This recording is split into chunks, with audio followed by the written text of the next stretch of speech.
Tiia tässä moikka! Tällä videolla mä käyn sun kanssa läpi WordPressin yleiset perusasetukset, jotka on hyvä laittaa kuntoon ennen kuin me lähdetään mokkaamaan ulkoasua tai kirjoittamaan sit ensimmäisiä postauksia. Ja asetukset löytyy täältä vasemmasta linkkilistasta, klikataan siitä ja sen jälkeen me päästään tähän yleisiin asetuksiin ihan ensimmäisenä. Sivuston otsikko, mulla täällä lukee yrittäjän bujo, eli yrittäjän bullet journal, mutta tänne sun kannattaa itse kirjoittaa se, mikä se blogin nimi varsinaisesti on. Ja sen jälkeen sä voit muutamalla sanalla kuvailla sitä blogia, että mistä se blogi kertoo. Sitten täällä on WordPressin osoite ja sivuston osoite. Sähköpostiosoite kohtaan kannattaa sun laittaa sun oma sähköposti, eli aina jos WordPressissä on jotain, mitä sun täytyy huomioida tai mitä sun kannattaa tehdä, niin sä saat sun omaan sähköpostiin sitten siitä ilmoituksen. Ja se, että kun sä vaihdat, tässä on toinen sähköpostiosoite, mutta kun sä lisäät tähän sun oman sähköpostin, niin sen jälkeen WordPress lähettää sulle viestin muutoksen vahvistamiseksi. Ja se, että siinä kyseisessä viestissä on linkki, jota sun täytyy klikata, ja sen jälkeen kun sä sen klikkaat, niin tämä sähköpostiosoite tänne vahvistuu ja vaihtuu. Sitten sivuston kieli, jos et ole tätä ihan alkuvaiheessa käynyt tekemässä, niin tämä kannattaa ehdottomasti käydä. Ja täällä todennäköisesti on tämä English sulla ja suomi, jos se ei ole tässä asennettu kielessä, niin se löytyy vähän hassusti täältä F:n kohdalta. No nyt se ei mulla tässä enää näy, koska mä oon sen jo valinnut, mutta että vaikka tämä on suomi, niin se löytyy täältä F:n kohdalta. Aikavyöhyke, Suomen aikavyöhyke on UTC+3. Ja tämä pystyy hyvin tästä tarkistamaan, että koordinoitu yleisaika on, ja sitten jos sä katsot omaa kelloa, niin paljonko se on, niin siitä sen sitten pystyy niin kuin hyvin laskemaan, että mikä se on. Ja sinänsä tällä ei välttämättä ole niin kuin merkitystä, että onko tämä nyt Helsingin aika vai onko tämä nyt yleisaika vai mikä. Että ainut ero, missä se tulee näkyviin ja mihinkä se vaikuttaa, on se, että jos sä ajastat näitä blogipostauksia etukäteen ja sulla on joku tietty kellonaika, milloin sä haluat, että se postaus julkaistaan, niin silloin, jos sä vaikka valitset, että se on kello 6 aamulla, niin silloin se tarkoittaa, että se on tämä koordinoitu yleisaika kello 6 ja silloin se on Suomen aikaa kello 9. No päivämäärän oletusmuoto, tämän sä saat itse valita, että minkä sä tähän otat. Mä oon ottanut ton päivä, kuukausi, vuosi, samoin kellon aika. Kalenteriviikon 1. päivä, maanantai. Ja otetaan tuolta normaali. Ja sitten täällä on Bluehostilla tämmöinen automaattinen päivitysmanageri niin sanotusti. Eli nyt ulkoa en valitettavasti muista, että tämä muistaakseni tarkoitti sitä, että se ilmoittaa sulle aina, kun jostakin lisäosasta tai teemasta on tullut päivitys. Et mun muistin mukaan tämä ei päivittänyt automaattisesti, mitä mä en itse asiassa suosittelekaan. Eli kannattaa tehdä niin, että se tulee tänne näkyviin, joko tänne ylös tai sitten tänne lisäosien kohtaan, että mikä kannattaa päivittää, ja sitten käydä se itse päivittämässä. Sitten täällä on Bluehost Coming Soon Page ja Enable, eli tämä on käytössä. Ja siinä vaiheessa, kun sä haluat julkaista tämän blogin, eli kun sä olet muokannut ulkoasua ja sä oot vaikka kirjoittanut 5-10 blogipostausta ja julkaissut ne, niin sen jälkeen sä käyt täältä klikkaamassa vaan off ja tallenna muutokset, niin sen jälkeen siitä blogista tulee näkyvä myöskin kaikille muille. Mutta mä jätän sen vielä tuohon. Tallennetaan tuosta muutokset. Sitten mennään tänne kirjoittaminen kohtaan. Ja täällä mä kävin tuossa toisessa videossa tekemässä tällaisen yhden kategorian, niin täällä on, että artikkeleiden oletuskategoriat ja oletusartikkelin muoto, normaali. Ja sitten jos sä haluat kirjoittaa artikkeleita sähköpostitse, niin sä voit täällä käydä näitä muokkaamassa. Mä en itse henkilökohtaisesti ole tätä koskaan ottanut käyttöön sen takia, koska mä haluan tulla tänne WordPressiin ja kirjoittaa nämä tänne. Päivityspalvelut, täällä on automaattisesti Ping-O-Matic, eli joka kerta kun sä julkaiset uuden sivun tai uuden blogipostauksen, niin siitä menee tieto tänne Ping-O-Maticille, joka sitten taas pingaa ne eri noille hakukoneille. Sitten klikataan täältä vasemmalta lukeminen. Ja nämä nyt saattaa vähän vaihdella noiden teemojen mukaan ja se, että onko sulla blogipostaukset siinä etusivulla vai onko ne sitten erillisellä blogisivulla. Mutta se, että mitä enemmän sulla tulee näitä blogiartikkeleita, niin ne muodostaa sivuja. Esimerkiksi mun blogissa on tällä hetkellä 17 eri sivua, missä on näitä blogipostauksia kerätty. Ja tätä kannattaa vaihdella esimerkiksi 15 artikkelia aina yhdellä sivulla tai 10 artikkelia yhdellä sivulla, niin silloin se lukija pääsee katsomaan aina sivukohtaisesti, että okei, täällä on nyt tämmöisiä blogipostauksia, menenpä katsomaan seuraavalta sivulta, että minkälaisia postauksia sieltä näkyy.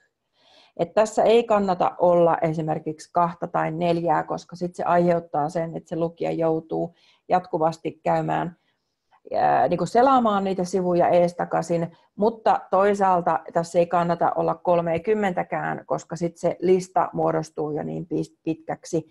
Ja mä voin itse asiassa siis näyttää täältä, että mitä mä tarkoitan. Niin tässä ne tulee tällaiseen listausmuotoon. Ja nyt en itse asiassa muista, että olikohan mulla tässä 15 näitä. Ja sitten ne muodostaa tänne nämä sivut. Niin se 10-15 on tässä ihan hyvä olla, niin silloin se lukija pääsee katsomaan vähän tarkemmin, että minkälaisia postauksia sinne on kirjoitettu. Sitten jokaisesta artikkelista kannattaa näyttää tämä poiminta, mutta tämäkin on tosiaan semmoinen, että hieman teemasta riippuen niin se voi olla, että tämä täällä asetuksissa ei toimi.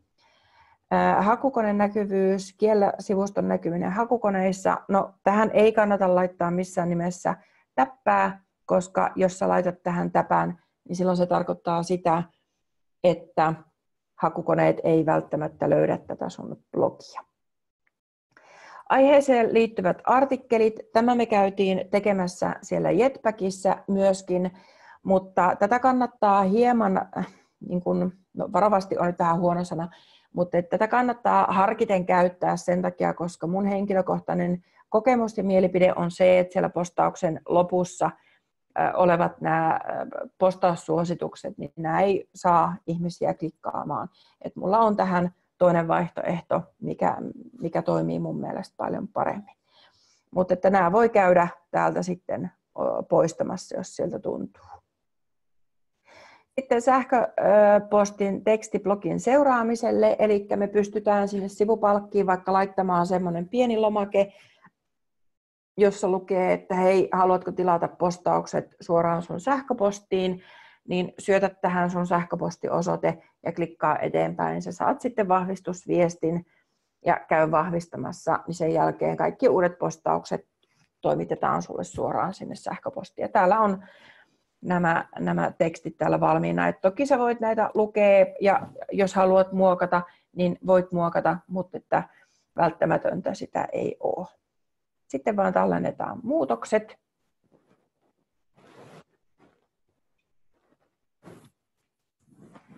Sitten mennään katsomaan täältä keskustelukohdasta. Ja WordPressissähän on niin sanotusti sisäänrakennettu tämmöinen kommentointimahdollisuus, keskustelumahdollisuus. Se voi olla ihan hyvä vaihtoehto tässä alkuvaiheessa, mutta sitten siinä on aina se riski, että sinne saattaa tulla anonyymiä kommentteja, jotka ei ole välttämättä kovin hyviä. Niin mä oon itse henkilökohtaisesti ottanut sellaisen lisäosan käyttöön kuin Diskus. Ja silloin se niin kuin vaatii, että se kommentoija niin on jollakin tavalla rekisteröitynyt sinne diskurssiin, eli ihan täysin anonyymisti kukaan ei pysty sinne kuitenkaan tulemaan kirjoittamaan niitä kommentteja. Mutta sä voit lähteä tällä liikenteeseen ja sitten myöhemmässä vaiheessa, jos tuntuu, että kommentit on epäasiallisia, niin sitten ottaa vaikka se diskus käyttöön. Ja täällä yritän lähettää ilmoitus tästä artikkelista linkitettyihin blogeihin. Tässä kannattaa olla täppä. Eli jos sä linkität vaikka jonkun toisen blogiin, niin se toinen henkilö saa siitä todennäköisesti ilmoituksen, jonka jälkeen hän voi tulla katsomaan sitä sun blogipostausta ja lukea sen läpi. Ja hyvällä tuurilla hän linkittää seuraavassa postauksessa takaisin sun blogiin. Ja salli linkki-ilmoitukset muista blogeista. Eli tässä kannattaa myös olla täppä. Tämä tarkoittaa sitä, että jos joku muu on linkittänyt sun blogiin, niin silloin sä saat siitä sen ilmoituksen. Salli uusien artikkeleiden kommentti. Yes. Kommentointiasetukset, nimi ja sähköposti tulee ilmoittaa.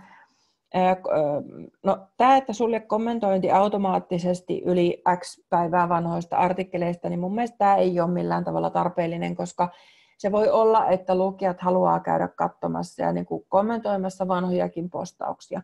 Niin sitten se toisaalta harmittaa, että jos niihin ei pääsekään enää kommentoimaan. Ja sisäkkäiset kommentit voidaan ottaa. Näytä valintaruutu evästeiden hyväksymiseksi. No, tuohon kannattaa laittaa. Lähetä sähköpostia, kun joku jättää kommentin tai kommentti odottaa arviointia. Yes. Ennen kuin kommentti näytetään. No, tämä on sitten taas valinnainen, että haluatko laittaa tähän täpään, että kommentti on hyväksyttävä käsin. Että tästä on kahdenlaista koulukuntaa. Toiset haluaa, että heillä on niin kuin jonkinlainen moderointimahdollisuus niille kommenteille. Jotkut toiset on taas sitä mieltä, että se, että ne kommentit hyväksytään niin kuin blokkaajan toimesta, niin estää sitä keskustelua lähtemästä vilkkaammin liikenteeseen. Ja tämä on, että kumpaako haluaa sitten lähteä noudattamaan. Mun henkilökohtainen mielipide on se, että mä mieluusti luen sen kommentin ensin ennen kuin se julkaistaan. Yes. Yes, ja täällä oli sitten tämä tervehdysviesti, tätä pääsee täältä vieläkin muokkaamaan, jos sitten haluaa. Ja tallenna muutokset.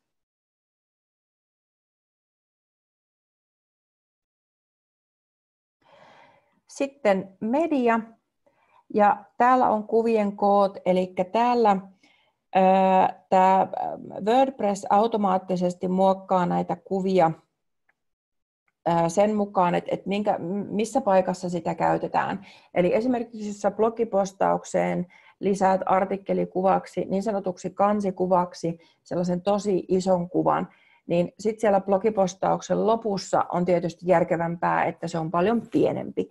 Ja täällä voi sitten käydä näitä muokkaamassa, mutta nämä on sellaiset mun mielestä hyvät kuvakoot, että välttämättä näille ei tarvitse tehdä mitään. Ja sitten täällä kannattaa olla täppä, eli järjestä siirtämäni tiedostot kuukauden ja vuoden mukaan nimettyihin kansioihin. Niin tämä helpottaa sinua myöhemmässä vaiheessa, jos sun täytyy käydä vaikka etsimässä jotain tiettyä kuvaa. Tai sä tiedät, että okei, tammikuussa mä latasin sellaisen kuvan, joka on mennyt jo vanhaksi, niin sä voit mennä ja poistaa sen kuvan sitten täältä mediatiedostoista. Mutta jos sä teet tänne jotain muutoksia, niin sitten ilman muuta tallenna muutokset. Sitten osoiterakenne. Ja tämä on semmoinen, että täällä hyvin paljon mä näen, että täällä käytetään tätä joko päivämäärä ja nimen mukaan tai kuukauden ja nimen mukaan. Mutta mun henkilökohtainen mielipide on se, että näitä ei kannata käyttää sen takia, koska nyt kun nämä postaukset menee sinne Googleen, niin vaikka sä kirjoittaisit sellaista ajankohtaista sisältöä, puhutaan evergreen sisällöstä, eli se on ajankohtaista vaikka 2 vuoden kuluttuakin, niin jos se lukija näkee siitä URLista, että okei, tämä on kirjoitettu 2 vuotta sitten, niin en mä viitti mennä enää lukemaan, koska siinä se ei ole enää niin kuin ajan tasalla olevaa tietoa. Niin sen takia se kannattaa laittaa pelkästään tämä artikkelin nimi. koska sitten se antaa sulle vähän enemmän vapautta siihen, että sä voit päivittää niitä blogipostauksia. Ja sitten toki kun niitä postauksia päivitetään, niin mehän laitetaan sinne postauksen ylälaitaan aina se tieto, että postaus päivitetty, päivämäärä, kautta viiva, alkuperäinen postaus julkaistu, päivämäärä. Niin silloin se kertoo lukijalle, että okei, tämä niin kuin kannattaa ehdottomasti nyt tässä käydä lukemassa. Ja toinen on se, että hakukoneoptimoinnissa niin tämä on hyvä vaihtoehto, koska sitten jos me mietitään, että me laitettaisiin vaikka tämmöinen niin kuin numero, niin eihän Google ymmärrä tästä, että mikä tämä postaus 1, 2, 3 on. Mutta silloin kun siellä on tämä artikkeli, niin me pystytään hyödyntämään hakukoneoptimointia myöskin näissä postausten otsikoissa ja postausten kestolinkeissä, eli näissä urleissa. Yes. Ja sitten vaan tallenna muutokset. Jos on niin, että sä oot kerennyt jo valita täältä kuukauden ja nimen mukaan tai päivämäärä ja nimen mukaan, ja sä oot kerennyt vaikka kirjoittaa, sanotaan vaikka 100 blogipostausta, niin silloin tätä ei kannata käydä muokkaamassa itse, koska silloin kaikki nämä vanhat linkit, niin ne ei enää toimi. Niin jos on silleen, että sulla on blogi, jossa on vaikka päivämäärä ja nimi, ja sä oot kirjoittanut sinne tosi paljon niitä postauksia, niin sitten se kannattaa antaa ammattilaiselle, että hän tekee siellä ne linkkien uudelleen ohjaukset. Se voi maksaa muutaman 100 €, mutta se kannattaa, koska sillä sä varmistat, että niin hakukoneoptimointi toimii edelleen, ja myöskin sitten, että jos niin kuin blogin sisäiset linkit toimii edelleen, mutta myöskin sitten, että jos joku vielä löytää tiensä vaikka sosiaalisesta mediasta niihin postauksiin, niin ne kaikki linkit siellä toimii. Sitten katsotaan seuraavana tuo tietosuoja. Ja täällä on tosiaan, me käytiin toisessa videossa katsomassa, niin täällä on sivuissa tämmöinen luonnos jo valmiiksi tehty, mutta mä en käy tätä nyt tässä tämän enempää läpi. Mä tuun tekemään vielä erillisen sivun, jossa mä käyn tätä tietosuojaa ja mahdollista rekisteriselostetta sitten tarkemmin läpi, niin katsotaan tämä sitten siinä samalla. Sitten meillä on asetuksissa vielä tämä jakaminen, ja tätähän me tehtiin jo tuossa toisessa videossa tämän Jetpackin kautta. Täältä voidaan toki käydä katsomassa, nyt se aukaisee mulle tähän samaan, mutta katsotaanpas, yes, eli se tosiaan tuo meidät takaisin tähän, ja me täytyy täällä käydä sitten yhdistämässä nämä sosiaalisen median kanavat tähän WordPressiin, ja sen vielä muistutan, sanoin tuossa edellisessä videossa, eli Facebookissa, niin tämä ei yhdistä sun henkilökohtaiseen profiiliin, vaan sille blogille kannattaa tehdä se erillinen sivu, ja sitten yhdistää se sivu tähän Facebookiin. Mennäänpäs tuolta takaisin. Sitten Twitter-sivuston tunnus kannattaa tähän käydä laittamassa. Missä nämä painikkeet näytetään? No artikkeleissa ainakin. Ja sitten, että tuleeko wordpress.com tykkäyksiä, niin täällä on oletusasetuksena, että käytössä kaikilla artikkeleilla. Tämä voi olla, että nämä jakamisen painikkeet me tullaan myöhemmässä vaiheessa poistamaan, mutta ennen sitä niin annetaan olla tässä. Me otetaan noita jakamisen painikkeita yhden lisäosan kautta, josta mä itse tykkään tosi paljon. Katsotaan sitäkin toisessa videossa uudelleen. Mutta tässä on asetukset, nyt kaikki perusasetukset käyty läpi. Ja sitten myöhemmissä videoissa me tullaan menemään muun muassa artikkeleihin paljon enemmän. Me tullaan käymään erilaisia sivuja ja ulkoasua ja lisäosia, jotta tämä WordPress tulee sulle tutuksi ja sä pääset tekemään tästä sun blogista yksilöllisen ja upean, ja mä en malta odottaa, että mä pääsen lukemaan sun blogia. Mutta mennään näillä eteenpäin. Kiitos sulle tosi paljon, että sä katsoit tämän videon, ja me tavataan sitten noissa muissa videoissa. Moikka!